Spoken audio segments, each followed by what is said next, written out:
Yo, yo, What's up? what's going on, YouTube, Ulysses, and HiFiVeganess? We're here. Hopefully, people can see us, and I the hope so. issues have YouTube's been having some solved. issues today, I'm hearing, so not sure what's going on. But we do have a special guest today. As you can see, we have three Hollywood squares here, and only one's really Hollywood.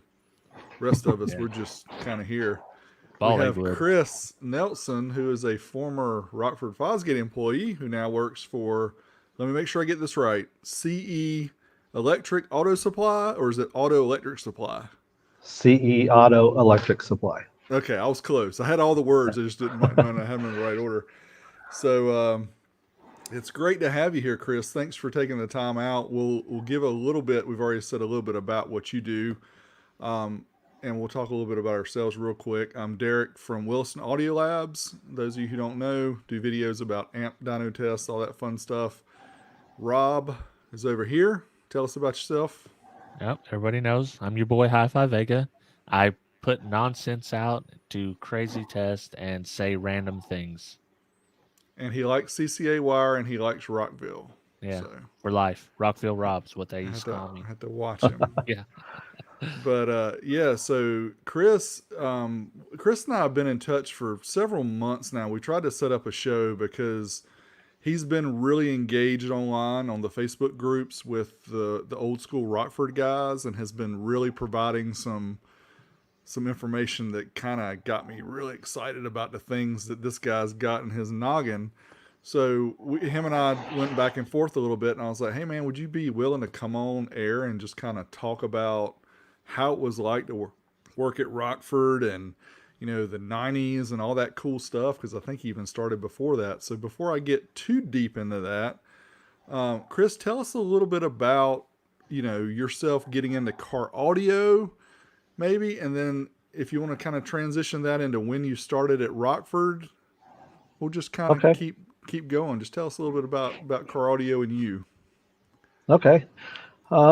Early on, I was kind of exposed to car audio through a friend of a good friend of mine, and he was older than us, but he had a Saab turbo car that had a full blown audio system, and this was probably I would say 84 or 85.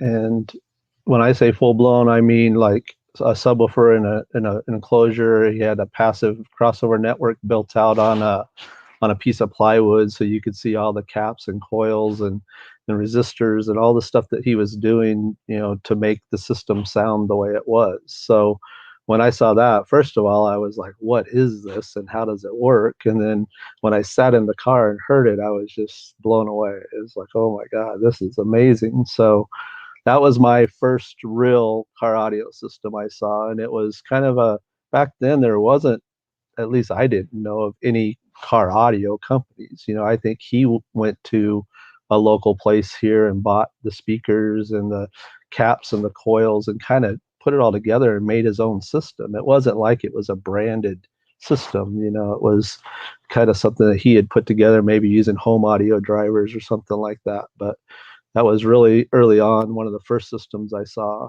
And then later on, my first system was my freshman year in high school. I had a little Datsun, actually maybe my sophomore year, but little Datsun truck, and it had a very basic stereo, maybe like a Kraco cassette player, and a little like a 5-band power booster, not even an amplifier, but mounted under the dash, little power booster piece. So And it was mounted in the. Sorry to interrupt you, but the EQ was set up in the V, right? Because that's your best sound quality. You can yeah, boost the highs, yep, boost the lows. yep. But back then I didn't have many lows. It was some 6x9s and a couple coax, I think, was my extent of my original first one. So that was kind of my early days of car audio. And then throughout high school, I was always kind of tinkering with it. A couple of my friends had cars and they wanted me to put, one guy had a full Pioneer system with the back deck speakers and stuff, and I helped wire that stuff up. So that was some of my first real world application stuff, trying to figure out how to hook it all together and make it work. without any real formal training, just kind of open the boxes and hook it up and see what happens, kind of a thing. So, and then I started at Rockford in 1988. So I had just graduated high school the year before. Had a couple little jobs here and there, and a couple of my buddies in high school started working at Rockford when they were still going to high school. So they were always talking about Rockford Fosgate, and then a few months later they showed up with stereos in their cars, and I was like, "Wow, what is this place? I got to hear more about it." So, long story short, when I finally was able to get a real job and get out on this, in the real world, they kept telling me, "Hey, you need to come work here." So finally one day I'm like, "All right, what do I got to do?" And they're like, "Well, just come down and interview." So, okay. So they set up the interview and I went in, and sure enough, they're like, "Yeah, if you can start right away, we are looking for people, and you sound like you're young and exciting." And I told them, I said, "I don't have any experience." They're like, "No, no problem. We'll train you and teach you. You'll start in the basics and kind of go from there." So that's kind of how I ended up there, was through a couple friends of mine in high school that got me the job. And how could you That's not hire awesome. someone with that hair? I mean, I'm that's a telling you, like man. it's I mean, 88. bald is in Dude, right you got the now, but look, man. Yeah, Yeah. that's the late '80s, early '90s right there. So Yeah. Yeah, you were right that is in there. so You're right cool. in the sweet spot right there. So when you got into car audio, yeah. did you consider yourself like more of an SQ guy, or were you in it for the bass at first, or was it somewhere in the middle? I've always been just about something that sounds good and plays loud. I'm not an SPL guy by any means, like a true competitive SPL guy, and I'm not a sound quality guy. I'm kind of in the middle. I look at it like the original guys that started doing it. It wasn't about, how loud could it be, or, how good does it sound when somebody's sitting inside. It's like open your doors, have it play loud, have a rolling party basically, and go cruise and have your friends enjoy listening to the stereo and have people sit in it and kind of get the experience. So I'm kind of in the middle. I've never competed officially or anything like that, because when we worked at Rockford, if we did decide to compete, everybody would put us in a pro class, and we never really were a pro competitor. So, it was one of those things where we did a lot of unofficial demo stuff where we traveled around and did stuff, and we actually had a Rockford car club called Acoustic Core that we went around and did a lot of local events all throughout the Southwest California, Havasu. There was all kinds of mini truck shows and Volkswagen shows. All that kind of stuff was going on during that era. So we did a ton of just unofficial promotion stuff. So Yeah, so you're Yeah, like so you're you one of us. yeah, basically yeah, another longtime enthusiast that got lucky and got to work there. So enthusiast and an insider all together. It's like the best of both worlds. So you talked about starting in '88. So how long did you work there until early 2000s? Is that right, or is it? mid 2000, I put some stuff on the internet, and I put 88 to 2005, and then just the other day I was cleaning out some paperwork and I found some that said '06. So I actually worked there longer than I originally had put out, that posted that I did. But so September of '06 was my last official day there. Wow, so that's like, if my math is right, 18 years. Yeah, roughly 18 years. So Wow, that's a long almost hit the time. big 2-0, but didn't quite get there. So Wow. Well, I'm just thinking about the late 80s, early 90s. For me, was the time when car audio was really big, because it was a time when I was just starting to drive and all the other stuff. So, the Rockford Fosgate Punch 45 back then was, it was just an amp everybody wanted. I mean, it was expensive, don't get me wrong.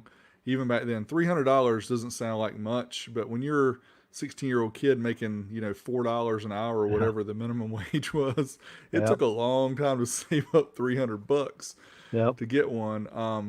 But my And that's brother, why, go ahead.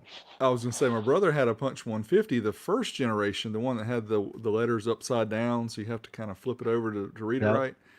and he got it like for $60 because the guy said it didn't work. Well, it turns out the fuse inside was blown.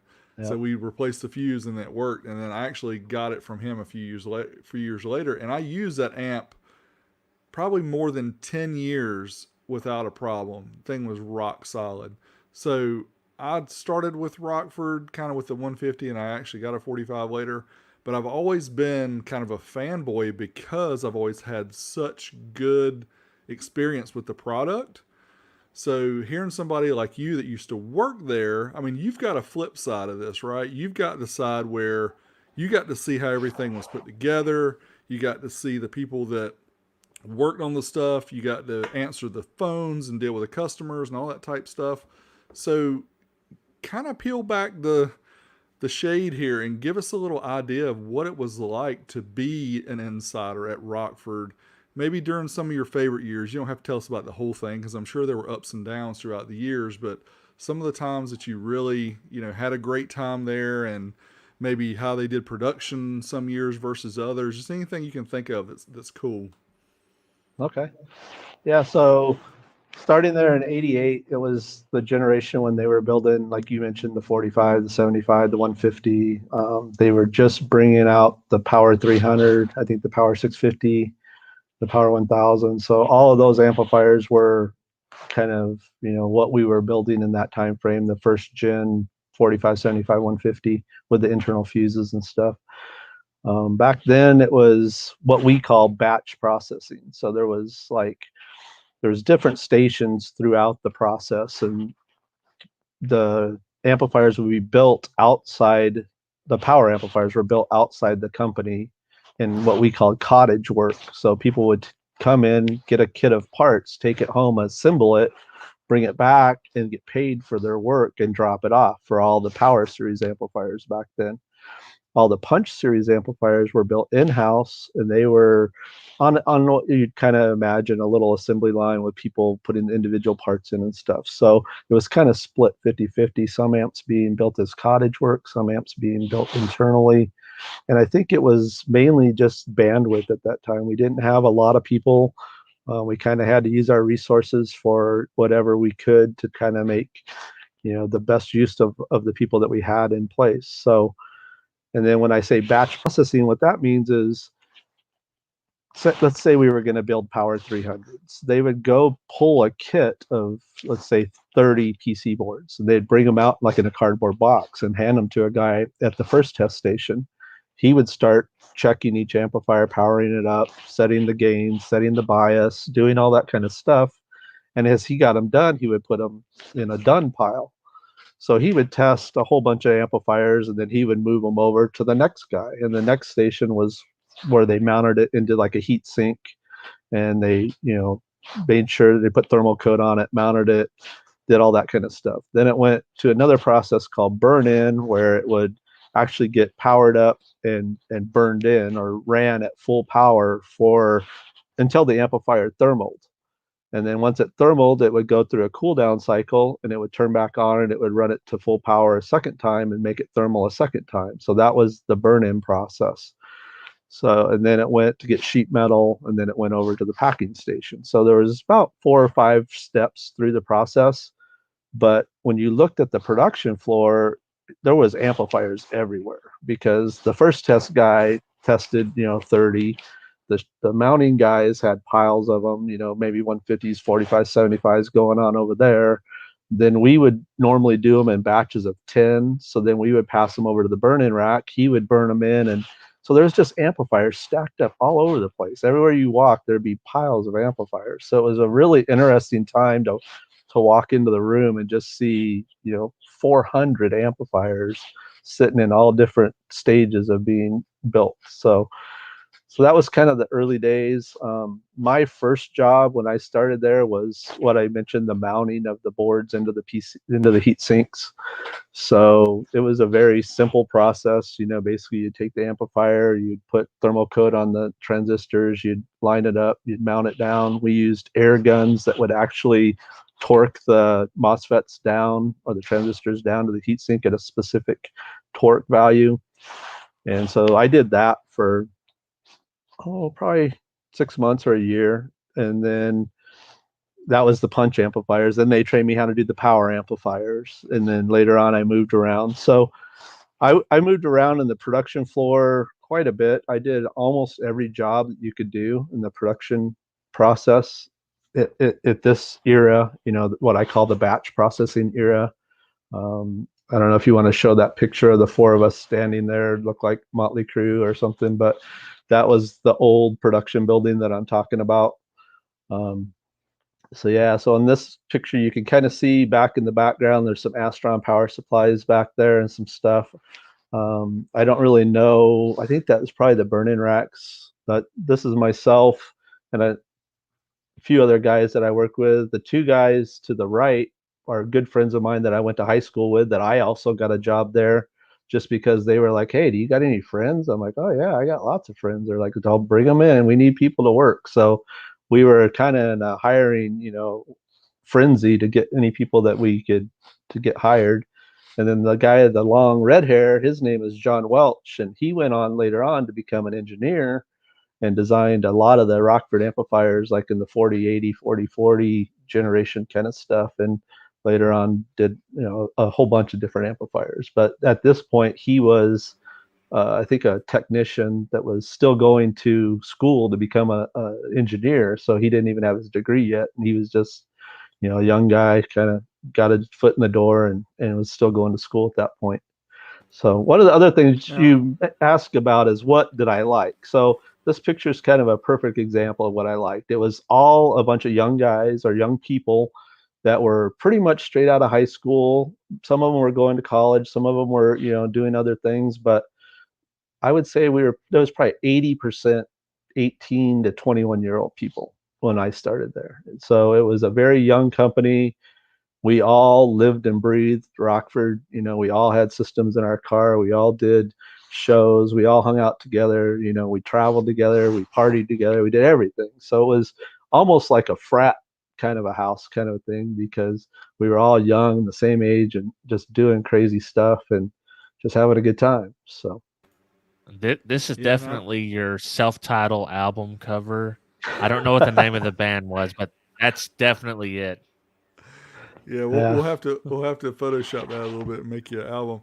But I think one of the things that people may not realize, who may not have been around back then, or even looking for amplifiers or anything back then, is I remember these being hard to get. Like the Punch 45 exclusive in my area, at least, was hard to get. Everybody was on back order. So it makes sense why they were telling you to bring your friends and whatever, because I think the demand was really high for the product. And I don't think you guys, kind of like the Nintendos of today, you could never really meet demand, so you're having to kind of pump it up the best you could.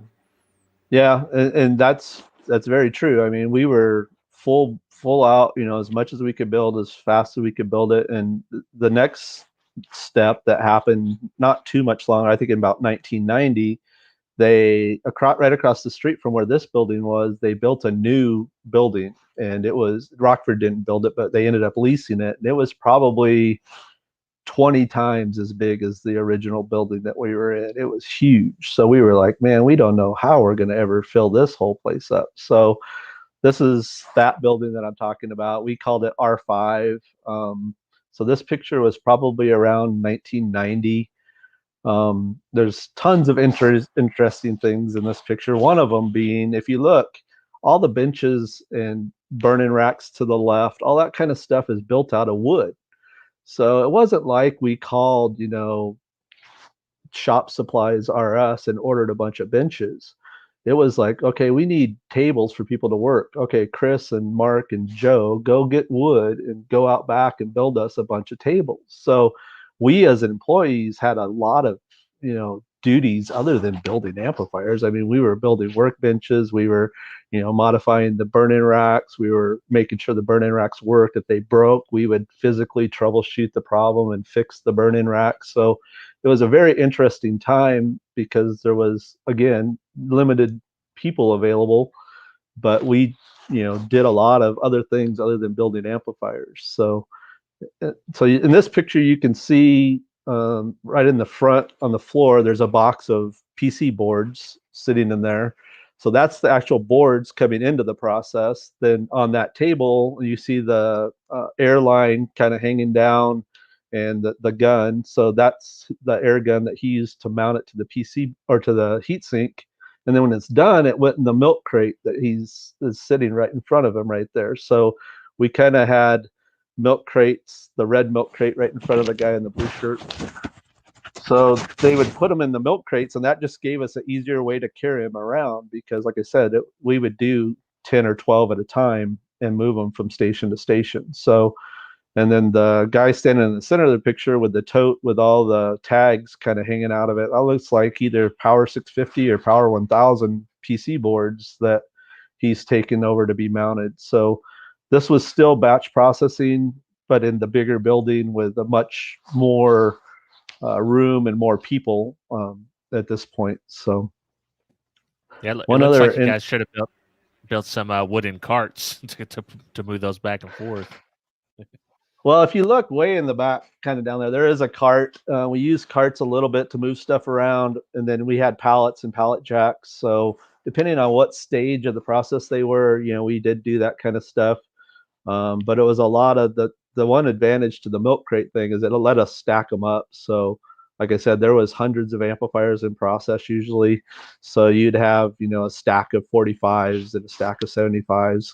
Because the other thing is we had to kind of schedule what we shipped based on the sales forecast. So, we would try to build, so many amplifiers each day, but we could only do so much. So one day we would do 45s, the next day we'd do 75s, and so on and so forth. So it was kind of a daily thing. They would come to us and say, okay, today you guys need to build, punch 150s. So we build a bunch of punch 150s and 75s. So that was kind of our daily work routine. This building had way in the back is the packing department. So one of the interesting things too was the burn-in racks on the left was the only thing that was vented to the outside world. So even the hoods up above the burn-in racks kind of vented the heat out because in Arizona, one of our biggest problems is heat. So you don't want a bunch of amplifiers running at full power, heating up the building in the middle of summer when it's 115 degrees outside. So that was another thing that we built out of. Those are built out of masonite and some, I think, 1x2s that we used to build all those vent hoods and stuff. So, but this was, go ahead. Oh, I was going to say, and at this point, you guys weren't having people build them outside of the Power Series amps were always cottage work all the way up till the very end. Even when we were doing the assembly line stuff, they still were cottage work. So every Power 300, 650, 1000 was always built outside of the board itself was built outside of Rockford's process. Wow, that's awesome. So I can imagine if with my horrendous soldering skills, if I was given this very, very special task, it would be thinking the same a nightmare. Yeah. My thing was reading resistors. I mean, if you look at a Power 1000 board, there's a couple hundred resistors on there, and they're, gray and green look very similar. So imagine getting a kit to build 30 Power 1000s and having all these resistors laid out, trying to figure out which one goes where in there. So it was very specialized thing that they did. So that's very interesting because I'd heard the story before of the pre-Rockford stuff, like the Fosgate stuff, being done that way. Like being assembled by an older lady at her house or whatever at her table because that's just her skill. But I did not realize that the 300, the 650, and the 1000 were always done that way. And you just talk. I mean, again, just to confirm, we're talking about the circuit board with the capacitors and the transformer and all the resistors and everything and the MOSFETs and everything mounted on and then it would come to the facility and you guys would mount it actually inside of the heatsink, right? Yep. Even the power cables were done outside. So imagine trying to solder those 4-gauge welding cables at home back in the day. They didn't flex. They did not flex at all. The Power 1000 had the really flexible welding cable. So the Power 1000 had really fine stranded welding cable in it. But the 650 and 300 had those, the crazy I think it was like heavy strand. Romex, Yeah, because I remember yeah, every amp I got, it's just like, wow, how in the yeah. world do you bend this stuff? It's It And holds up over time, though. You yeah, it can't yeah, say does. yeah, because you can't bend it, so it never breaks. But It yeah, might so break the joint.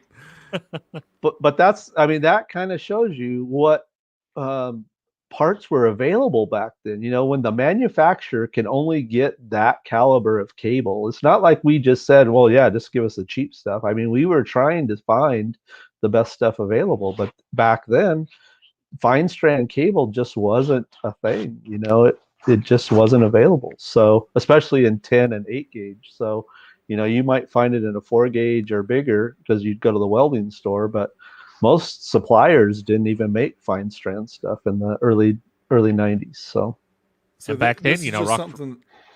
Sorry, go ahead, Rob. I was gonna say back then, Rockford was like still one of the biggest car audio companies yeah.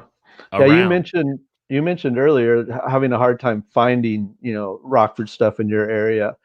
It was very interesting here that time period because for whatever reason, there was like 4 or 5 manufacturers here in town. So there was Rockford, Orion, PPI, MTX, later on Extant, all within like a 20-mile radius of each other. So every night you went out, you know, wherever you were going as a kid to go hang out somewhere, there was stereo stuff everywhere. And, you know, I hear people all the time saying how rare Power 1000s and Power 650s were. Well, shoot, I think 6 of us had all Power 650s and Pro 18s in our vehicles. So, I mean, we were super spoiled in the fact that we got exposed to all kinds of stuff. And there was a lot of, you know, people that knew each other that worked at Orion, that worked at Rockford. And, you know, I had friends that worked at almost all the different car audio companies and different car clubs and stuff. So it was just for this area, it was a mecca of car audio, and car culture was just crazy. So, Yeah, it was kind of like the Silicon Valley. It was the car audio version of Silicon Valley, definitely. Because yeah, yep. you guys were a hot spot for sure. But it made me I, I, think of something a minute ago when we were talking about the wiring and the cabling. This is something I don't think I've ever asked you, and but I think you can probably see it coming.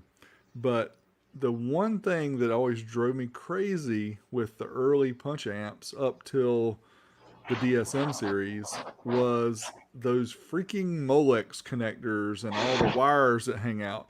Now, I know Soundstream, they had terminal strips way back in the mid 80s.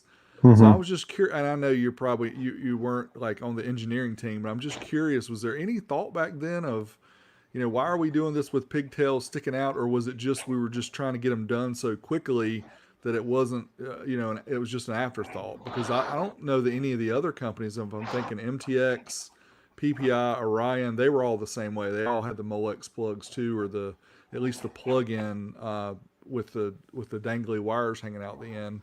But I was just curious if that was even on the radar, or is that just something that we're just getting our amps put together and that's something we're not worried about.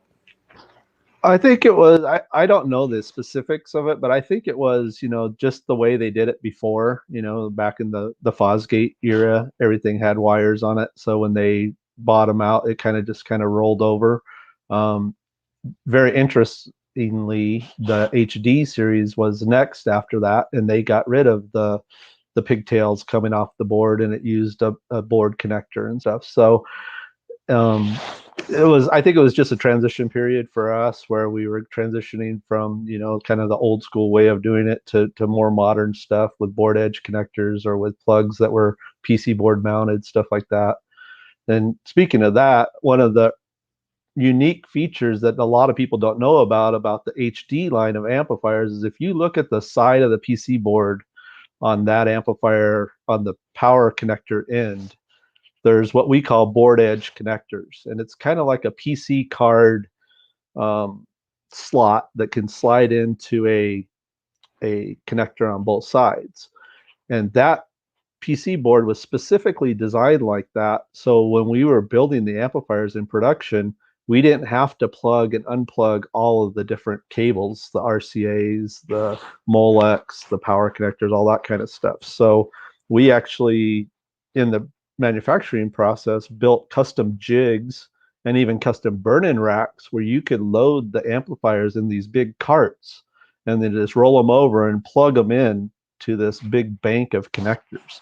So you didn't have to plug and unplug. Because, I mean, you mentioned plugging and unplugging stuff. Imagine on the burn-in racks where we would put, 40 amplifiers, you'd have to plug and unplug every one of those. So the HD line of amplifiers, if you can find a PC board picture, I don't know if anybody has one handy, but on one end of the PC board, there's a bunch of connectors that are, it looks like a computer card kind of an edge on it. And that was designed specifically to make manufacturing of those amplifiers easier. But it was never used once it left production, because once it went out in the world, then everybody needed a wiring harness and RCAs and all the traditional stuff to install it. So Yeah, that's a pretty cool feature to have. Dereck, you're on mute, buddy. I apologize. I have completely lost my screen. I was trying to pull up something, and I was trying to do things in the background, listening to you as you were talking, but I could not find a circuit board shot of the Punch 150, unfortunately, to show what you're talking about. But I did find some other pics of the, let's see, the 150, and I've got this picture of my brother's 150 that I was telling you about. I'm gonna move this over so you guys can see how beat up this thing was. yeah, that one's seen a couple miles on that one. So yeah, it definitely has. I mean, I think he used it in a boat at the end, and that's why it's so rusted. But that amp went through everything. And obviously there's some of the 150 HDs you're talking about. I thought I had some. Well, there's a gut shot. Okay, there's on the left of that one, on the amp, you can see, those right there are the connections that I'm talking about. So when that thing would load into a rack, we would have the other side of that where it would slide on there and make all those connections. So for production, that was one of the things that we did. So that's cool. That's very cool. Useful. And I was trying to zoom in, but it wasn't working either. But yeah, I've just got some random shots here of the Punch 150, and people that don't remember, the big thing about the Punch amps at this time and some of the Power series were, and it's ironic because we pick on it these days about things having bass and treble controls, but back then having an ability to adjust your bass was definitely a feature that a lot of people wanted. I know I did, because some of the amps didn't have it, like the Hiphonics amps. I'm like, don't want that mess. I want something where I can turn up the bass. Yeah, well, that was one of Jim Fosgate's original circuit patents, and that's what made Rockford really, Rockford, is it had the Punch EQ circuit, which was, up to 12 dB boost at, I think it was 35 hertz or something like that, and then the hinge filter for the trebles. So, I mean, it was a unique thing for a long time that only Rockford had, and it made the amplifiers sound so much better. So. Yeah, people have to remember the subwoofers at this time, were, by today's standards, they were limited quite a bit, but it would definitely help pull up some of the low end to have that bass control. I was trying to see if I had any other. And a lot of the music back then, it was not bass boosted at all, like a lot of tracks, or it wasn't bass heavy. Yeah, even in the recording process, a lot of the 80s music didn't have a lot of low end originally mastered into it. So, later on when they started doing that helped a lot. But like any of the old like hair metal stuff, and most of that stuff didn't even have any kind of bass in it, hardly at all. And so that was one reason why rap music, I think, became so popular, was because it had so much bottom end to it, so that became the standard that everybody listened to, just because it showed off your stereo and your speakers and everything. So yeah, that bass boost was really important on any type of music besides rap, because you really needed it to feel your subs and hear your subs. Yeah.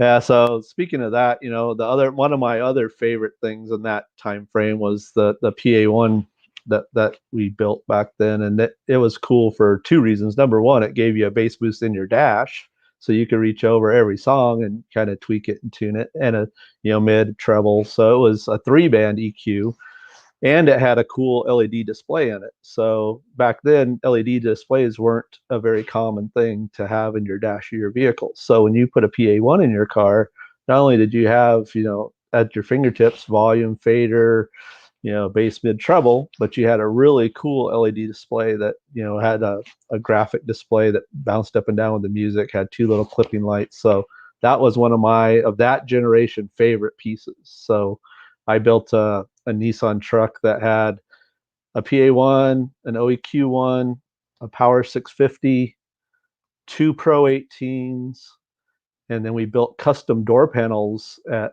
RTTI with the help of one of the installers back then. And I had two 5 1/4s, two 4s, and two tweeters in each door. So, and that was about 1990 when we did that. So that truck was probably one of my favorite car audio systems that I ever built. And it was definitely a rolling demo car. So it was very well known by internal people at Rockford and a lot of people in the area. So I So think the Pro Series 18s were those made by another company? Is that right at the time? well, originally the speaker company was in Grand Rapids, Michigan. It was called Carbino. And Carbonite, yeah. before Rockford owned them, they were doing speakers for like John Deere tractors and Learjets and all kinds of OEM type speakers. So they had been building speakers for quite a while before Rockford bought them out. And then when Rockford purchased them, I don't remember how long it was that they changed the name from Carbino to RAD, which RAD stands for Rockford Acoustic Design. So that plant was in Grand Rapids, Michigan, and they built all of the speakers in that plant in Grand Rapids, Michigan for quite a while. So, but yeah, Carbino was the early company. But I'm pretty sure that Carbino built all of the Pro Series woofers, all the Punch Series woofers, even the mids and tweeters, like the SP line of mids and tweeters, SP44s, SP54s, that kind of stuff was all built up in the Grand Rapids plant. So, Yeah, I know that that Wayne Harris has put up a video, and it was kind of like a Rockford experience video. And if I mhm. remember right, it was from around '93 Right. because it was when the DSM series Yep. came out, and I guess that was a really big marketing push at the time. But we haven't seen anything like before that. Was there anything that was kind of done with the HD or the earlier series where you guys did like a marketing thing, and maybe there's a tape out there somewhere that somebody might have that we can convert to There digital? there might be one, and I don't remember the timing of it, but we did a project with GM back then, and it was called the Monsoon system, and it was an OEM system that you could get in certain vehicles. I think it was like the Typhoon and some of the other type cars in the late 80s, early 90s. So depending on the timing of that, I know there was a promotional video done for that line of amplifiers that I think they shot some video on the floor, maybe like the wave solder machine and some stuff like that.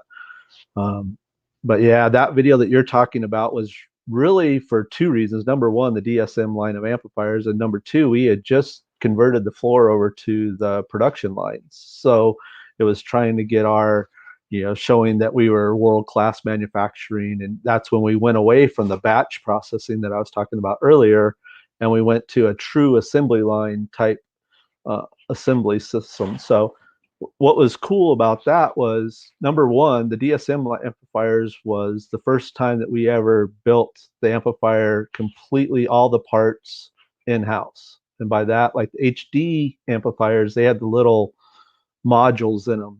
We didn't build those in-house. Those were built somewhere else. But the DSM line of amplifiers, we actually had surface mount equipment that placed each individual component on the board directly. So, and then once it got to the assembly line, it would start at one end of the line as just a board with just the surface mount components on it.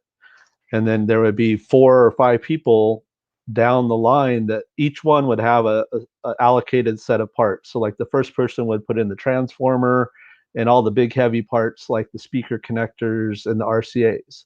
Then it would go down to the next guy or girl, and she would take all the little parts and put in all the resistors next and diodes and stuff like that. Then it would go to the next person down, and they would put their parts in. So as it went down the line, it became more and more of an amplifier. Then once it got to the end of that line, it got put in a jig that would hold the amplifier and hold the MOSFETs and everything perfectly flat. And we would put it into what we call the wave soldering oven or wave solder machine. And that had a conveyor where it would actually run it through a machine, and it would preheat the board. It would run the bottom of the PC board over an actual liquid batch of solder and solder all the components at once. And then it would come through and come out on the other end, and it would be a completely soldered PC board once it came out of that machine. And then the next step of the process would be take it out of that little jig, and there was a machine that was kind of like a inverted router, but it had a blade on it, so they could put the PC board down on this machine and actually run this blade across it, and it would cut all of the leads off the bottom of all the components perfectly flat. So it would not affect the solder joint. It would be, I don't know, like a 16th inch off of the PC board. So you get a nice level cut, but it wouldn't break any of the solder joints or bend the leads over and make them arc and stuff like that. And then it went to the next guy, which was the first test guy that would hook the amplifier up and test it. And this was also the time that we implemented a system called PATS, which is Personal Automated Test System. And what that was it was a computer controlled set of tests that were designed to simulate all the different things that you would do on a traditional jig. Because back in the day, you would have one switch would turn on the main power, one switch would be auto power, one switch, you'd have an oscillator that would turn the signal on, and you could adjust amplitude with a knob, and it was what we call the test jig.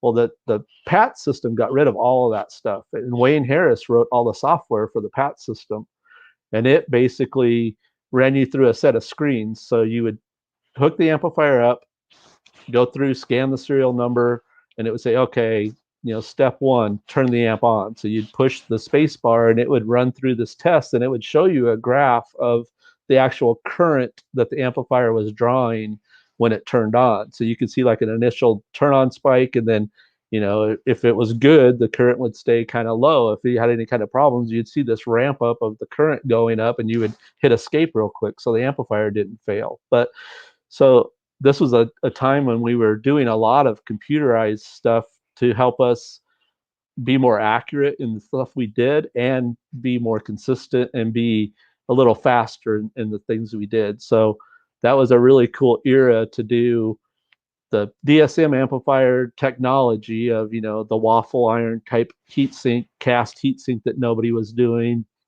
the automated test system stuff, the assembly line stuff. So it was just a super cool time in the company where we were doing a lot of groundbreaking stuff that nobody else in the business was doing at that point in time. But anyway, it would continue down about 4 or 5 more steps. The burn-in racks that I had talked about earlier that were all made out of wood and stuff, we replaced them with real metal, nice burn-in racks that were computer controlled, and it would do the same kind of a test where it would monitor how long the amp was on, how long did it take the thermal, how much current was it doing, all that kind of stuff. And then it would get the sheet metal put on it next. And then at final test, it was a very similar test to first test, but at final test, they would actually load the amplifier more because the initial first test, there was no heat sink. So they were now in a heat sink. So now you could run them to full power, and you could actually measure the rated power of the amplifier at that point. So that's where the PVC sheets were generated, were at the final test station. And then from there, it went to the next guy, which was the packaging guy that would take the amplifier, put it in the shrink wrap machine, shrink wrap it, and then put it in the box. So from start to finish, there was probably 7 to 9 people. And an amplifier would come in on one end as a surface mounted component board only, and come out the other line a fully complete packaged amplifier ready to ship. So it was a really cool process that we had back then. That is really cool. And probably you had no idea back then that these little end caps for these DSM amplifiers would be liquid gold. And Yeah, even if I more did, I so, would the have a pile of them. dividers. I bet Yeah, you would. yeah. The punch links are like gold these days. I can't believe how much people pay for those things. But They yeah, are that, and I know that some of the guys have tried to reproduce them and go through all the headaches to do that, but yeah, it's one of those things you just don't realize. Obviously there's a ton of these amps made and a lot of the links and a lot of the end caps, but for some reason people take off end caps and lose them, which I don't yeah, understand. How could you lose an end cap? But yeah, there's yeah. more Well, a amps lot than of there are end caps.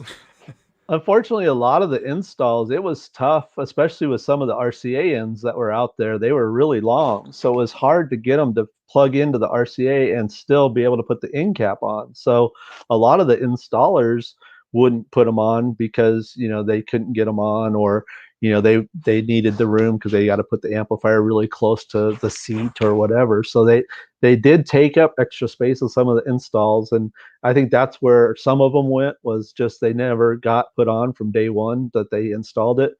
Other ones, they got passed around from one guy to the next guy to the next guy, and they kind of got lost in the shuffle.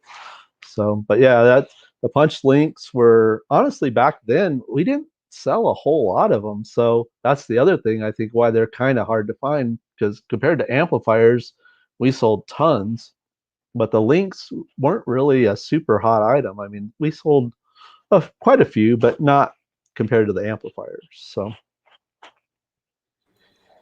And Yeah, that's why they're they're so definitely in so demand. popular on the secondary market, because yep, stuff in short supply always becomes the most popular things. yeah, It is, no doubt. So yeah. yeah, So so here's an example, and I know some people that may be listening and not watching heard the PVC part, the punch verification certificate that Chris was talking about. This is an example of one that I've got up on the screen. It shows you this is a punch 100. Yeah, so it's a punch 100 DSM from yep, 1993. So the minimum output power is 100.8 watts. It did 224.2 per channel.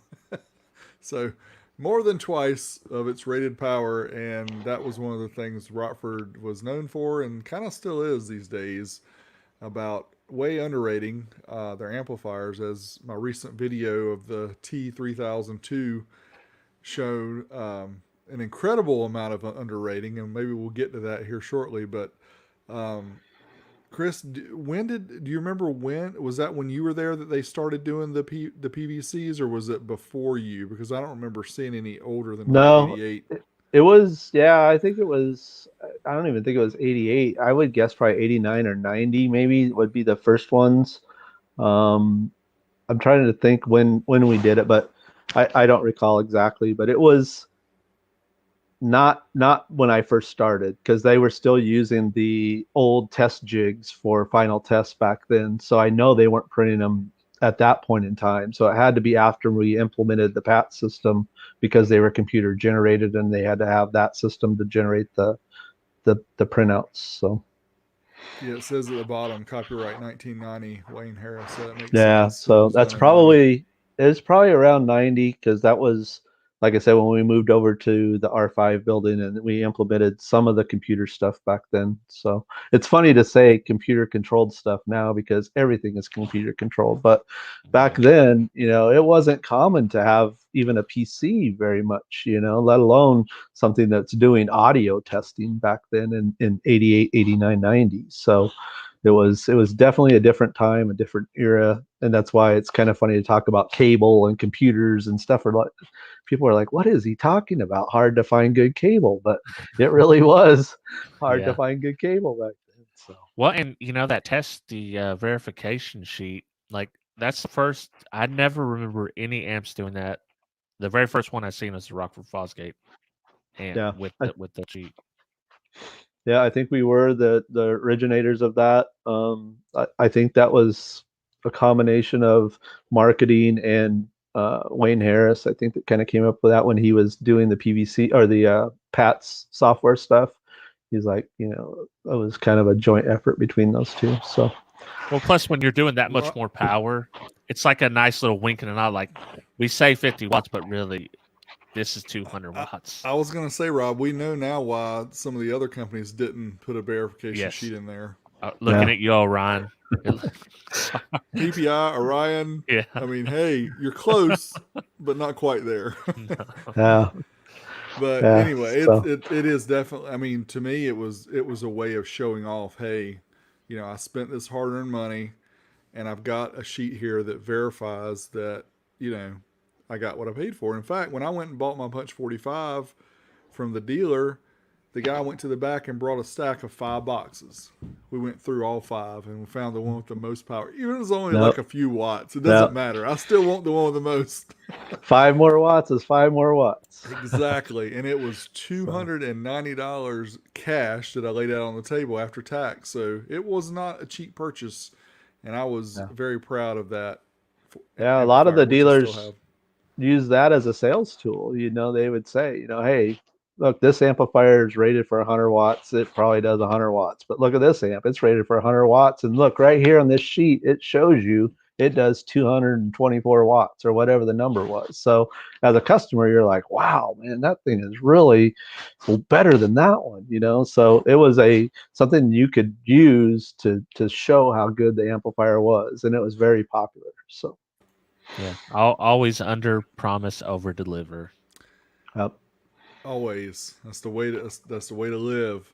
So when you mentioned earlier about, being around all these other company people like the PPI, Orion, Extant, MTX, all that, was there ever any like, you suck because you're MTX, or was it like brawls and stuff because they want Rockford, or was everybody just kind of cool about it? It was funny because it was kind of like good natured ribbing, but there was definitely a we're better than you attitude, especially with Rockford, because we always thought we were the king of the hill, and we were the king of the hill.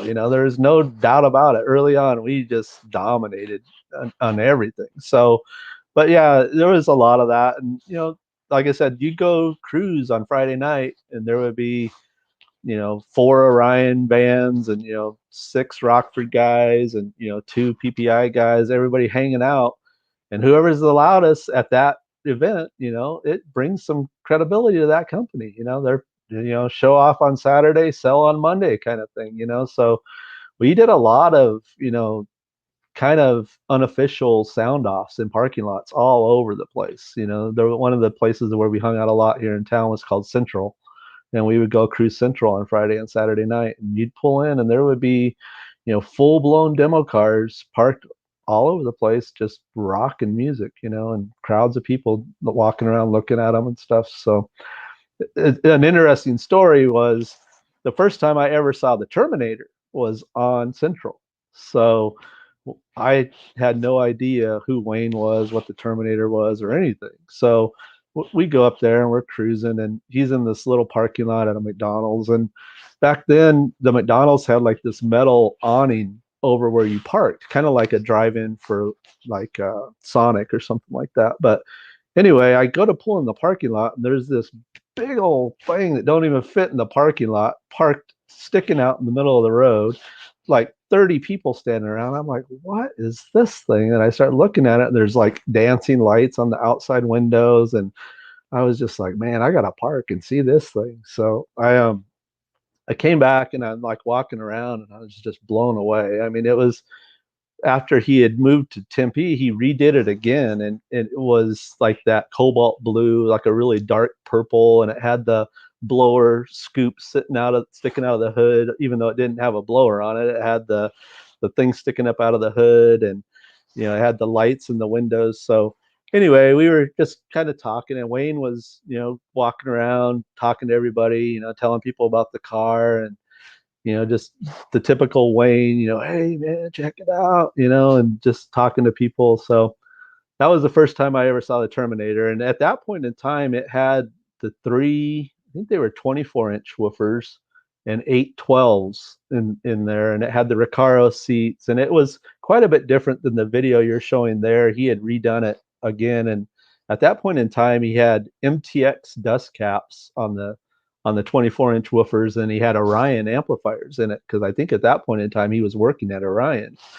So that was the first time I ever met Wayne and saw the Terminator, and it just blew me away. So then later on, when he came to work at Rockford, I went over to one of our warehouses. It was the Perfect Interface warehouse, and Wayne had just started there, and Ron Trout and him were over there, and they were tearing the Terminator all apart, getting ready to put all Rockford stuff in there. So I was like, wow, this is crazy. You know, I saw that thing on Central, you know, a year ago or whatever.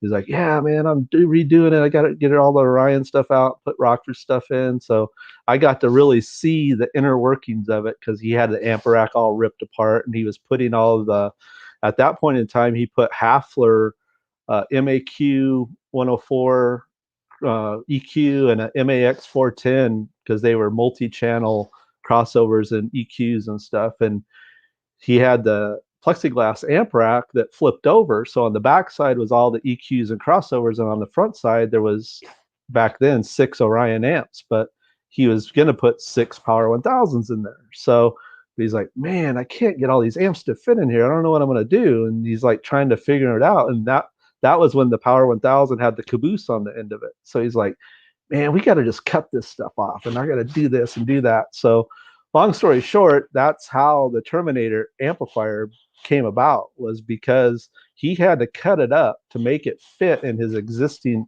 fan-cooled plexiglass rack, and the original ones wouldn't fit. They were too long.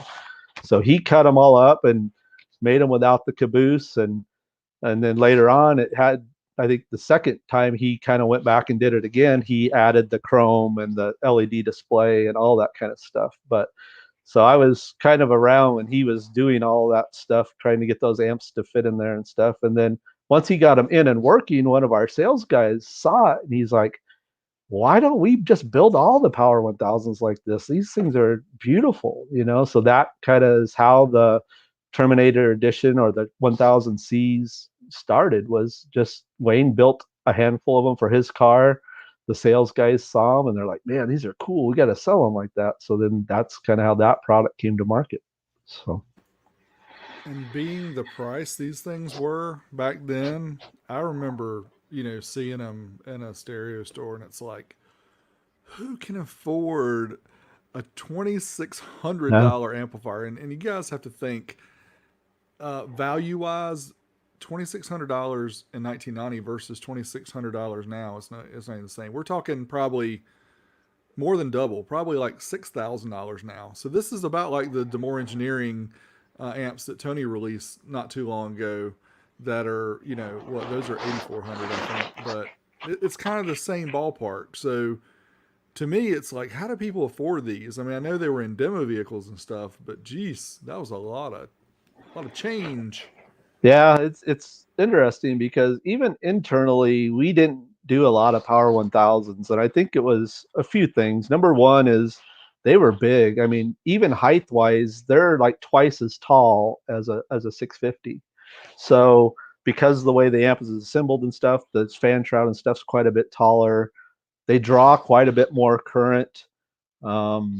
Really power wise, if you look at a PVC on a 650 and a PVC on 1000, there's probably 300 or 400 watts different, but there's probably 40 or 50 amps current draw difference. So even internally, we didn't do a lot of Power 1000s, and I think and it didn't have crossovers in it. So, there was a number of things why I think we as employees, or people as a consumer, chose the 650, one of them being price. But, even for us, where price, it still was, an object, but it wasn't as bad as what you're talking about. So, but yeah, the 1000s were definitely a unique amplifier, and just a total powerhouse when it came to, doing crazy amounts of power. But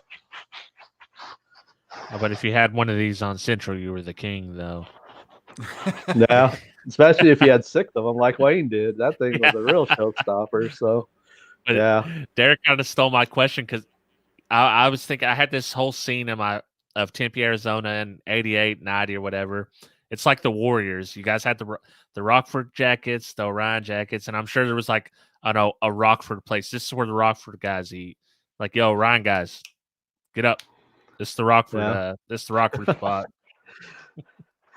Yeah, it's funny. We hung out a lot together. We messed with each other quite a bit. It's funny because they actually later on they would come cruise through our parking lot. They'd bring like 6 or 8 or 10 vehicles, and they would come through the Rockford parking lot just blasting their stereos. So we'd stop, we'd go out there, we'd tell them they're number one, and move on and go on with our day. And then a couple weeks later, we'd go cruise their place, and we'd take 10 or 12 people and go cruise their parking lot. And so there was a lot of that kind of back and forth, messing with each other and stuff. But really, when it came down to it, we were friendly competitors. We appreciated each other. We were together so much, whether it be cruising or sound offs or CES or whatever. You were just around the people a lot, so you got to be friends with them, even if you were their arch enemy on the sales floor. They were your buddy when it came down to it. So That's cool. Well, yeah, I'm kind of like Rob. I can just envision it. This Fonzie versus whoever, coming into the yeah, to the eatery. But that's funny. cool. But so and I don't think I asked you this before, but it's just something that came to my mind about the dynamics of car audio in the '90s. It seems like those of us who are around in the '90s and those today are probably going to say today is the most popular or whatever. It may be because of the internet and everything, but back then, in the '90s, it seemed to me like it was just a huge spike in the early '90s. Mid '90s kind of leveled off, and it seems like to me the late '90s things started slowing down a little bit. But I could be wrong just because I got out of car audio maybe at that time. But I'm curious for somebody who worked at Rockford, during the time when you're making this transition from made in the USA to, things start to be made overseas. How was that as an employee to see that kind of change right in front of you? Things kind of moving away, and did it kind of feel like, oh, the fun's going away now because I can't touch and play with the products, or I don't know. Well, there's a few things that happened around that time frame. For me personally, I was working in production early on, and then later on I went over to customer service and did that. And then later on after that, I went to new product development and did a lot of the testing and validation stuff. So, and the other thing that happened was Rockford as a company started buying other companies. So when I originally started there, it was Rockford, Hafler, and a company called Acoustat, which made electrostatic speakers. Then later on, they bought one of the first acquisitions was Lightning Audio. Lightning Audio at that time basically just did capacitors and accessories. They didn't have any kind of amplifiers or anything like that. So when we brought Lightning in, it was one of our first acquisitions, and then they decided to start, having them have amplifiers and stuff like that. So those amplifiers were sourced overseas because of the capacity that we had in-house and a price point and other things. We decided that that product would be sourced overseas. So that's kind of how we started, sourcing stuff from other countries. And so at that time, I was in new product development. So I was responsible for testing and approving all of the samples for anything, for the product that Rockford built before we went to production, or the product that was brought in for Lightning Audio to be qualified and tested and make sure it meets the specs, and do durability testing and all of that kind of stuff. So at that point in time, it was, for me, no big deal, because Rockford Fosgate was made across the street, and Lightning Audio was the sourced product that was from somewhere else. So that was kind of the transition. And then about the same time, we bought MB Court, which was a German-owned company that at that point in time only did speakers. So when we brought them in, there was some decisions made where it was supposed to be like a good, better, best. It was supposed to be Lightning Audio is the good, Rockford's the better, MB Court's going to be the best. And they would offer a full line of products. So you'd have amplifiers, speakers, woofers, and Lightning. You'd have amplifiers, speakers, and woofers in Rockford, and you'd have MB Court. So that was one of the initial game plans when we started acquiring some of these companies was, to offer the customer more choices. So instead of going and buying Phoenix Gold or whatever other stuff that was out there at different price points, it gave us as a company a wider spectrum to be able to offer the consumer more products and still have the money come to Rockford Corporation. So that was at that point in time how we were doing all that stuff. And then around the same period, we also bought, or we started getting into the head units. So that was another market that we weren't in for quite a few years initially. And so we started doing head unit stuff, and we didn't have the capacity or the technology to build head units. So we went out and partnered originally with Delco, and Delco did the original 8000 series head units. So those were, I forget what year we did those, but anyway, the RFX early units were made by Delco Electronics in Kokomo, Indiana.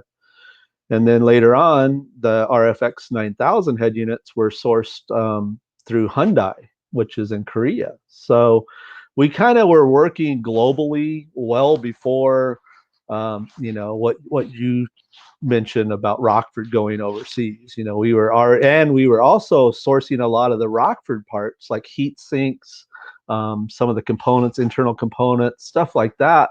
We were sourcing overseas early on too. So it's kind of like it transitions very slowly from only being this brand or only being this line of product or only being heat sinks, and that's kind of how it started transitioning for us. The actual Rockford production didn't shut down until I think 2005 or 2006 was when they actually completely shut down production.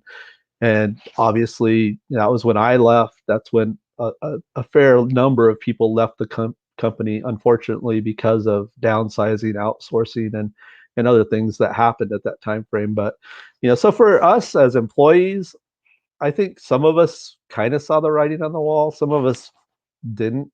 So it just, that's for me how I kind of saw it go down and how it happened. So. That was a great answer because not exactly what I kind of envisioned about the way everything happened. So it's good to hear the inside version of that because it seemed from the outside, I guess it seemed a little different. But again, that's the difference in our perspective versus yours actually being there, which is was very cool. Well, man, we have really like blazed through this hour. I don't feel like we've hardly even scratched the surface of some of the things that I think we were going to get into. But in respect to your time and everybody's time that's watching, we'll go ahead and cut it short for now. But we'd be glad to have you back sometime if you'd be willing to come back, and maybe we can continue and we'll let people ask questions here. And if you guys have anything that we haven't touched on, maybe follow up sometime in the future. We can get Chris back and we can go in depth in some other things that haven't been discussed yet. Yeah, definitely. I had a great time. I can't believe an hour's already up. I had a whole list of notes. I think I got about 2 or 3 of them down. So still lots of interesting things to talk about. So if you guys want to have me back, I would love to come back. I'd also like to say Happy Veterans Day to all our veterans. Thank you for your service. Absolutely, yes. Thank you, Yeah, all the veterans. totally out there. agree. Greatly And appreciate. do you want to sacrifices. kind of give people an idea of what you're doing now and before we sign off Oh, and do yeah. our other things? Yeah, thank you. So, yeah, I currently work in an automotive electrical supply company. It's called CE Auto Electric Supply.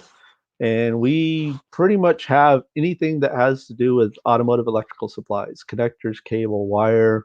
We build a lot of custom components, whether it be battery cables, fuse interface panels, all kinds of stuff. We do custom orders. We are an OEM for quite a few different companies. So if anybody wants to check us out, we have a full line of thousands of products. I don't know exactly how many. We do alternators, we do Dodge truck battery cable kits, all kinds of different stuff. So anything you guys need, we do a big 3 kit for a lot of the car audio guys. We do battery relocation kits, tons of different products. So check us out, CE Auto Electric Supply, and I'd appreciate it. Yeah, that's awesome. Thanks again for your time, Chris. We appreciate that.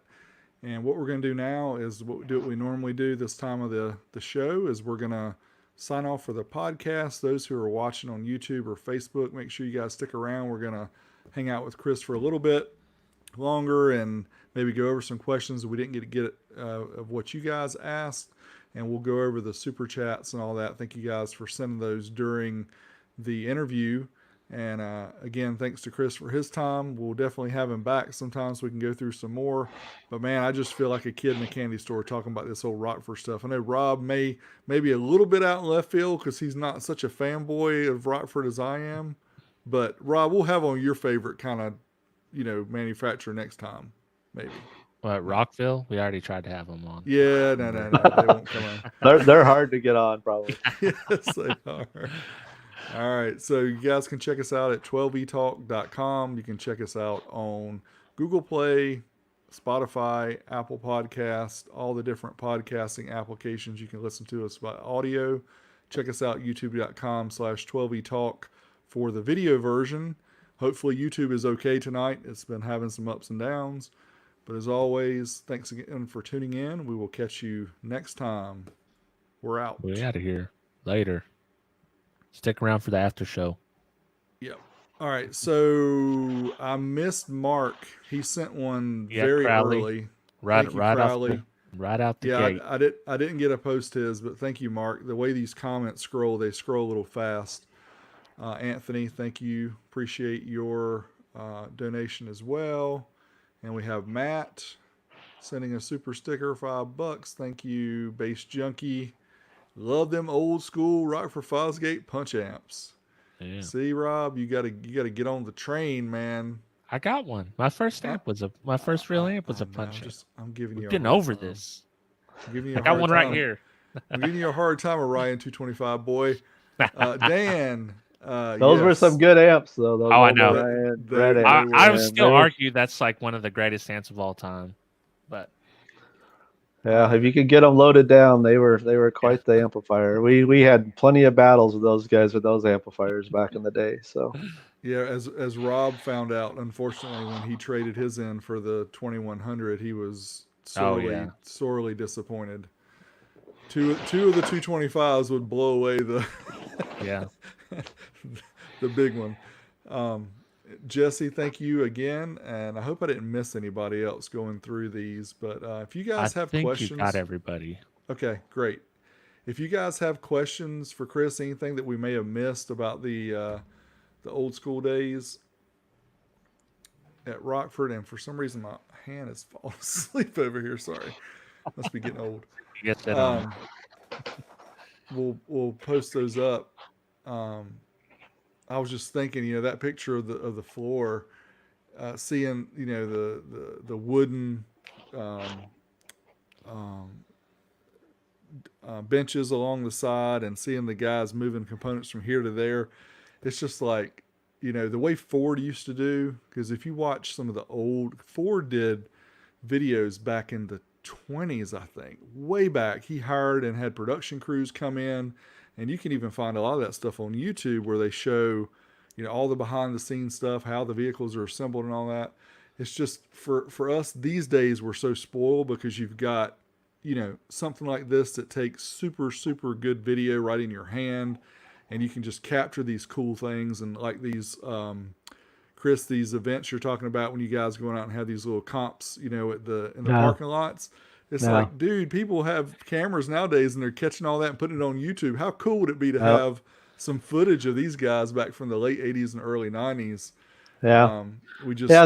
There's whole channels of people, teaching how to install stuff and how to build stuff. And one thing that was different for us back then was like RTTI was super secretive of all of their stuff, so it wasn't, like you had to pay to go or you had to be invited to go at the RTTI events. You got invited, but I was around that stuff quite a bit. And if they would have allowed us to take pictures or anything, I would have, I was on chat rooms and stuff back then trying to help people. So, but it was very looked down upon to try to share anything, especially at RTTI where they were either trade secrets or like the demo car was being built and stuff. So unfortunately, it was just a different time and a different way. Now they show every step of something they're doing, and it brings them even more publicity than they get once they launch the vehicle. So, it's just the whole mentality of how people do stuff and the internet and how people are exposed to stuff is completely different now than it used to be. So it's very interesting. Back then, it was like it was like transparent. magic. You Yeah. didn't want to show anybody the tricks. Yeah, it was secret. Nobody needs to know. So Well, and that was the big thing about Car Audio Fabrication. Mark, that does his channel, in the very beginning, he always talked about it being the secrets, because it really was. I mean, those who weren't around don't understand that, but you used to have to buy the tapes, the specialty tapes, or you had to do the specialty classes or whatever, and that type of stuff. There was a couple of schools you could pay to go to, or you had to be a dealer to get invited to one of the schools that were ran by one of the manufacturers or classes. So yeah, it was very, very different, very, very secretive. And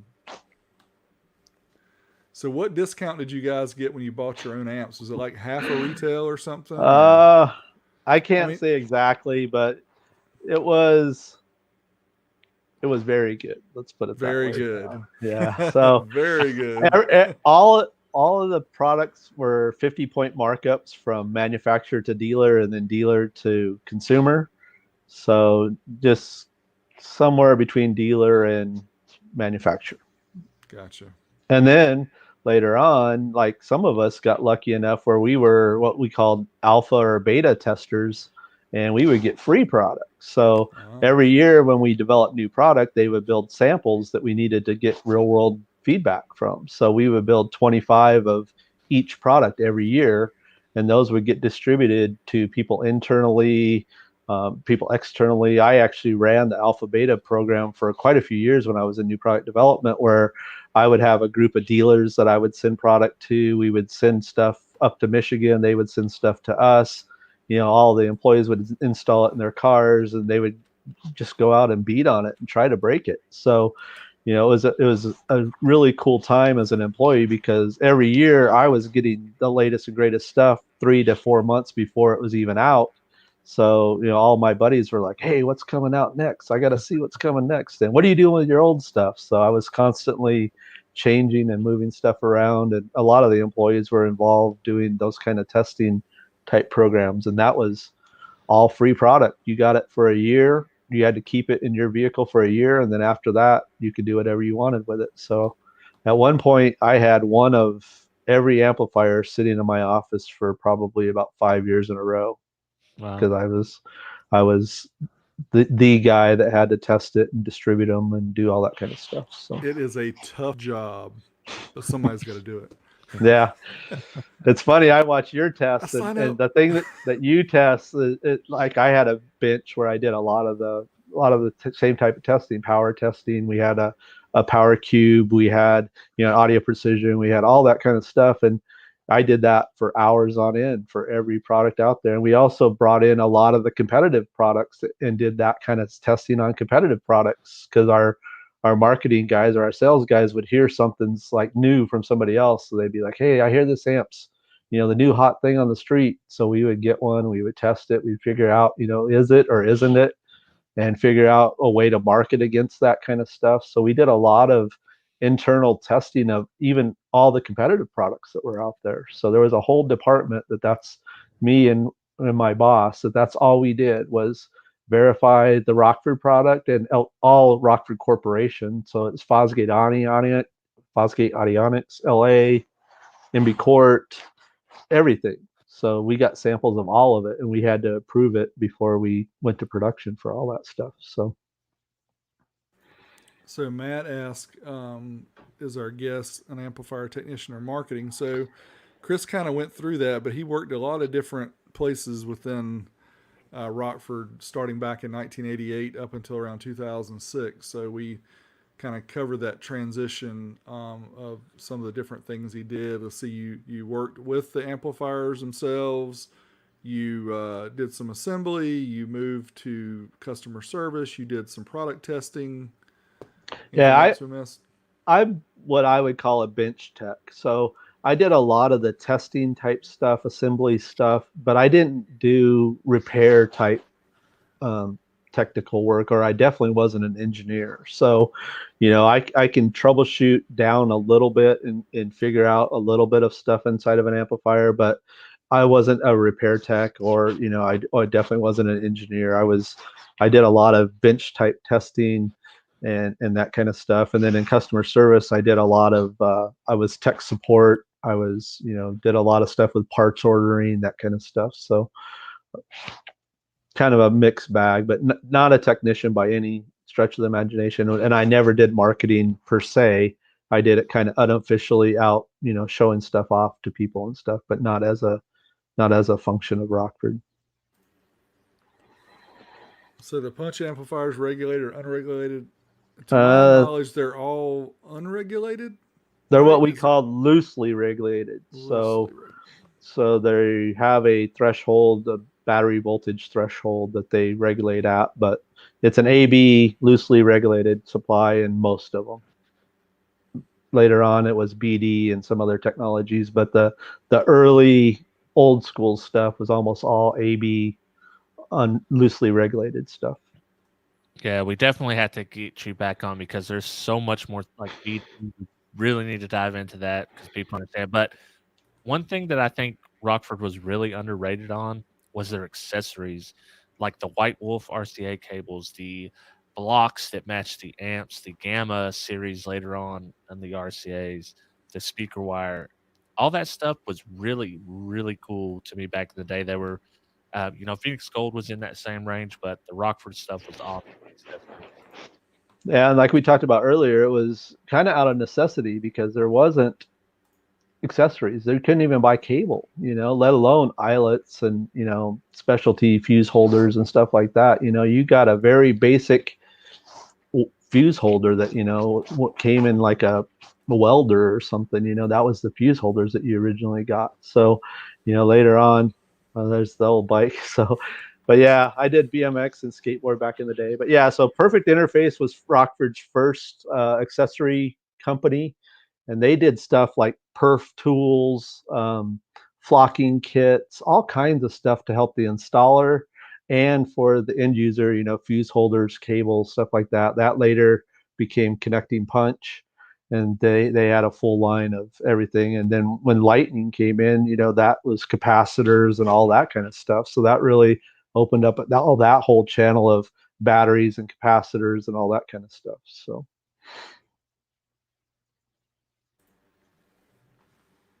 El Fuego, $5. Thank you. He said his first car experience was hearing a demo car full of Rockford Fosgate outside of a Run DMC concert in '87. No. Yeah, a lot of the rap guys had systems back in the day. Everybody at the concerts had them. Because all of us were fans and we all went to all the shows and stuff. So lots of good times back then.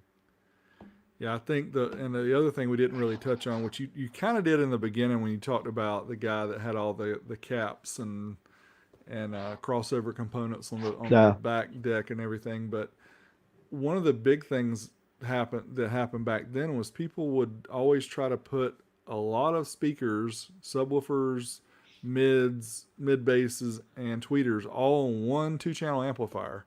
Mm-hmm. And I know Rockford even had a system design with a Punch 45 that showed like 16 or 24, whatever the number was, speakers. And even some of the shops, I think even my local shop had a demo board that had at least 12 speakers hooked up to it, to one Punch 45. And that was, along with the verification certificate, that was a great way to sell an amp, in my opinion, because there were 4-channel amps back then, but you didn't really buy a 4-channel amp in most cases to bridge, and run them with subwoofers unless it was a Power 300 or a Power 650 or a Power 1000. Most of the other 4-channel brands like the HiFonics, that did 4 channels, and even the PPIs, you didn't really bridge those or run them on subs. But the 2-channel amps, obviously, but that was big back then, right? Everybody ran those, or a lot of people ran them full systems off a 1 2-channel amp. Yeah, there was a full sales training on the Rockford way of selling car audio originally in the 80s that was developed. And it was basically the customer's going to come into your store and he's only going to have X amount of dollars to spend. So let's say he's got $400 to spend and he already has a head unit and some door speakers. So the first thing you sell him is a small 2-channel amp and a woofer. You hook it up. You leave the head unit to run the mids and tweeters up front. You use the 45 to run the woofer, or you run it like you were talking about, all passively. You do a 3-way tri mode on the amplifier where it's running the front mids and tweeters, and then you bridge to the woofers using capacitors and inductors. And then later on, 2 paychecks later, when he comes back, now he's got another $400. So now, you sell him a second punch 45. And now you dedicate the 145 to the front stage, and you make the second 45 run the woofer now. And now he's got fader control, and he's got all this stuff. And the next time he comes back, okay, now let's get you an OEQ and a PA1. So there was a chain that was taught to dealers of how to sell the customer product in stages, because like you said, I mean, we were all young kids. We only had so much money to spend, but we wanted a system. So there was a lot of thought and training that went into how to sell Rockford Fosgate into whatever budget that the person had that walked in the door. So Yeah, I think they trained them around here. You get the punch 45, and then you just keep bridging for them subwoofers as far down as you could take it till the amp quits working, and then you deduct one, and then you just play it. Because there was plenty of people running those around here at 1 mono. I mean, it was insane. Yeah, the old amps with the internal fuses, you blow the fuse and you those internal fuses, people didn't know where to get them, so you'd find pennies and all kinds of stuff inside the amplifiers when they blew the fuse. But yeah, so at least it usually just blew the output fuse on those old style amplifiers. But yeah, I've been known to do fairly harsh things to my Power 650 back in the day, but I knew a couple people that could fix it if I had a problem. So yeah, I've got a scar from a punch 225.2 where I laid my leg across it getting out of my truck after beating on it for several hours, and I'm telling you, I think it gave me the business. Yeah, that's why they're called a waffle iron, because they'll leave some marks on you. Rob, I just got some comments that my audio was low, so I don't know. We'll have to. I'll fix it. We'll fix it in post. Fix it in post, but I just turned it up a little bit. Those who complained, does it sound any better now? Or Rob, am I too loud for you, or did I quiet down? No. It's actually a little low. They're actually right this time. Oh, okay. Well, but I couldn't tell in the stream. It seemed fine. Yeah, I heard you fine too. So. Maybe I turned it the wrong way. Is it getting louder now or quieter? You're good right there. Yeah, good. You're louder. Okay. Well, yeah, since the BMX cat's out the bag, what did you ride? Well, originally I had a Swin Stingray, not even a true BMX bike, the old curved Stingray style bike with some V-bars and, real basic knobby tires. So that was when I was 5, 6, 7 years old. My next bike was a Team Murray. My first official BMX type bike was a Team Murray. The other one, the one I sent you the pictures of when I'm jumping it, that's a Webco. That was my first real racing type bike. It had aluminum cranks and it had, real Arai wheels and all the cool BMX stuff back then. And it was a Webco. And then after that bike, it's funny because I transitioned from BMX at that point to dirt bikes. So I quit spending money on BMX stuff and I got a dirt bike. So I started riding dirt bikes when I was about 12, 13 years old. I had a mini bike when I was 5, but my first real dirt bike was a YZ80 in 1982, I think it was. So I was 13 years old. So I did that for quite a while. And then I went back to bikes. In high school, I had a Redline 24-inch cruiser. CD. So I rode that a lot. Yeah.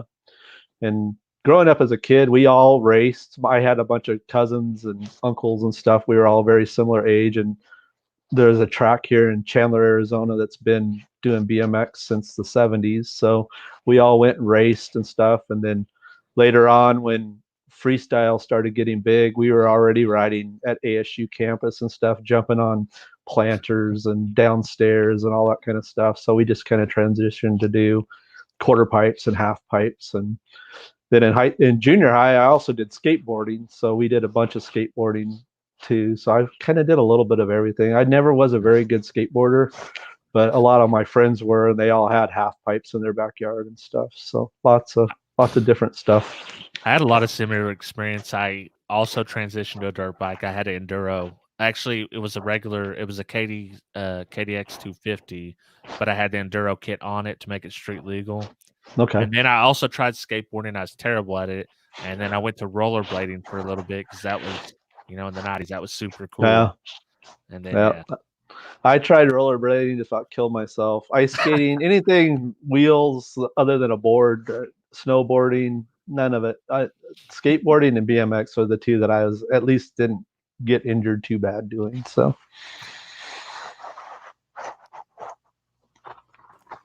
Chat room's killing me, saying I'm using a rock guard. They're finally, usually I'm getting all this.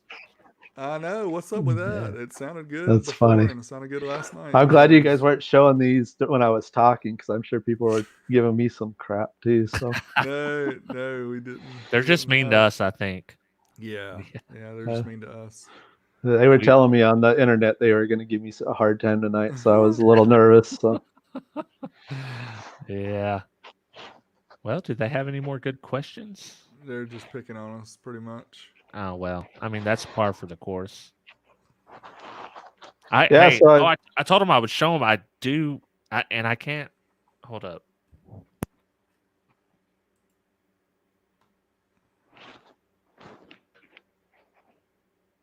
What is he doing? I can't get it in frame, but that is a Rockville XLR cable. Oh, no. Oh, cable. I thought you were going to say the mount. I was getting ready to or the mic. Yeah. I thought it was the mic. Yeah, it was the only cable that I had was short enough. The other ones were too long and they're unwieldy. So I can't believe people aren't asking me, like, can I bridge my amp to a mono, or how do I bridge my Punch 150, or all the common questions we hear 100,000 times. So Eric got mad at me. I think the times that I did the 2-ohm mono on the amps that aren't rated for it. He's like, "Dude, you gotta stop doing this. They keep calling me and blowing up their stuff."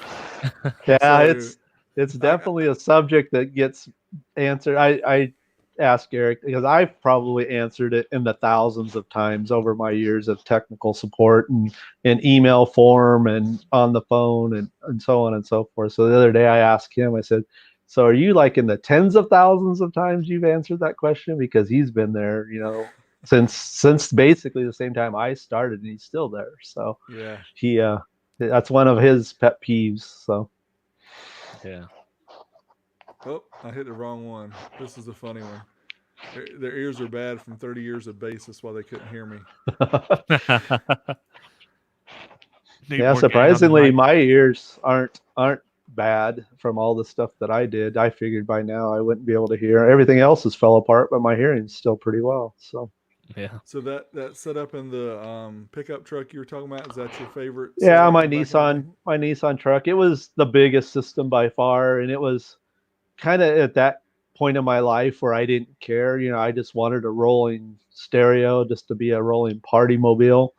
Every vehicle after that, I was kind of to the point where it's like, hey, I got, a daughter, or, I got friends, we want to go travel. So I had a big system, but, it had to accommodate people. And like, I had an extra cab truck and I didn't want to lose the back seat. So in my Nissan, I didn't care. I had originally 2 Pro 18s and a 9 cubic foot ported box and a Power 650. And then later on, I had 4 audiophile 12s and a big ported box back there. I had, all different kinds of, just basically the whole extra cab, short of being a wall, was all stereo stuff. And that was just fine with me back then. But later on, you kind of, get older and you want different things, and you want your vehicle to be more useful for daily stuff and for, being a demo car. So I still had, in my red Chevy truck, it was 4 DVC, XLC DVC woofers in a custom built fiberglass box with 2 200 I think they were 200X2s originally. And that's the other thing is most of my stuff would last about 3 to 6 months. And somebody would say, hey, we got these amps coming in, we need you to test them. And I was the test guy. So I was constantly changing stuff in and out of my car. So in that truck, I didn't mess with the speaker box too much because it was a full blown, molded to the floor fiberglass box. But the amp rack was designed where I could put anything from, a little 100-watt 2-channel amp up to our biggest 4-channel or 6-channel amp. And I had all the flexibility and wire length and everything to be able to adapt it to put whatever they wanted tested in there. And sometimes I would have 2 or 3 amps a day in and out of that thing, when we were doing tuning and testing and, or trying to duplicate problems, stuff like that, where I was just constantly in and out, changing stuff in and out of vehicles. So. Yeah, he's the perfect third chair on here. He rode BMX. He he he rode dirt bikes. I know Dereck rode dirt bikes too. He was a ground pounder system somewhere in the middle. He tests the amps. I mean, we're just gonna have to make a spot for Chris on every episode. No doubt. That'd be fun. It looks like we said Beetlejuice too much and got Eric. I assume that's him from Rockford Fosgate that made the comment. Somebody asked a question about strapping punch amplifiers, and he heard us talking about him, and so there was 2 or 3 different generations of strapping, syncing, whatever power amps, but none of the punch amps could be done like that. So, yeah. Alrighty, good deal. Well, I think people are tired of hearing my low audio. We have reached the end of the session for tonight. And again, Chris, I want to thank you for taking your time out to come join us. And we again just scratched the surface of some of the things we want to talk about. You guys, if you have other questions, and I know Chris, you've got some other things that we could talk about at a different time, we'll just have you on again and we'll just go dive deeper. Yeah, sounds great. I enjoyed it. Thanks for having me. And yeah, if anybody has questions, shoot them over and then maybe we can get something going in the future. I had a bunch more bullet points, but it's just one of those things where you get into something and it goes way longer than you think. So sorry guys, we didn't get to do more, but hopefully I can come back and share some more stuff later. Yeah, we'll definitely hit them up for those big 3 kits too. That's Everybody's always out there buying those. All your needs, cable, wire, all that stuff. Hit us up. And we didn't really talk about the CE Auto Electric Supply, but Tony was a former employee of Rockford Fosgate too, right? So kind of a side movement, lateral movement he made, and then he's running his own thing now. That'd be Tony Candela, and obviously Tony DeMore left Rockford and went and did his own thing with DeMore Engineering. So people are just kind of leaving Rockford and using a lot of the knowledge they gain and everything and going and doing big things other places. So that's great to hear that, that you guys are able to continue doing things that you love to do, still working sort of in the industry. That's awesome. Mm-hmm. Yeah, there's been quite a few people that have went on and done other things, Brian Schmidt, Tony Candela, Tony Diamore, a lot of people that, went on and have businesses that are either connected or loosely, like we're still a Rockford dealer for a lot of their fuse holders and accessory type stuff. So, even though we don't work there, we're still involved with that brand and that company, so, and then my Diamond Box on that side, I worked for Tony and Juan for about a year. When they were doing stuff in Gilbert and helped build Diamond Box stuff. So, you always keep those contacts that you made. Some of those people I've known for 30, 40 years, and we're still good friends no matter what they're doing. So it's good. It's fun. It's one of those things where, being young and learning a lot of stuff, you learn so much stuff that you can take and do other things with later on. So it's very exciting. And the electrical stuff for me is very similar. I'm a manufacturing guy for that stuff. So I build all of our custom stuff in-house. So I'm working with my hands every day, building all of our stuff. And it's something I really enjoy doing. So it's very cool. That is awesome because it makes things much better when you do something that you enjoy doing. Right, Rob? Yeah, for sure. Yeah, it makes it easier. I So dropped I'm Jim's dropping the link for you guys in the chat real quick before we sign out. Yeah, and in addition, make sure you check the link in the video description. I'll update it with the link to Chris's current workplace. I'll also link it to the old video we talked about that Wayne, I guess, helped with the DSM gear from 1993 that gave you a walkthrough of Rockford and give you an idea of kind of some of the behind the scenes things going there. Some of the things that Chris mentioned about the flowing of the solder and the automated assembly line, things like that are really cool to see. You guys should take some time and watch that if you have any interest at all. It's a really cool video, and thanks to Wayne for actually putting that one up. So it doesn't have the views I think it should have because it's so cool, but it's one of those I think things that if a lot of people that see it don't kind of appreciate it or don't understand what some of the stuff is. So maybe one idea is maybe in the future take that video and kind of play it, and I can kind of narrate and stop it in certain points, and I can kind of point out some of the stuff I was talking about and stuff, because there is a fair amount of cool stuff that it kind of flashes by, but if you pause it right at that point in time, you can see some of the processes and stuff. So yeah, that's a great idea too. Alrighty, well, we're gonna call it evening. Thanks everybody for joining us. Thanks again, Chris, for your time. Hope you have a great rest of the evening here, and we will be in touch for a future show. great. Thanks for having me again, guys. All right. Appreciate it. Take care. Thanks for coming on. See you, Okay. everybody. Have a good night. See ya. Bye. Bye.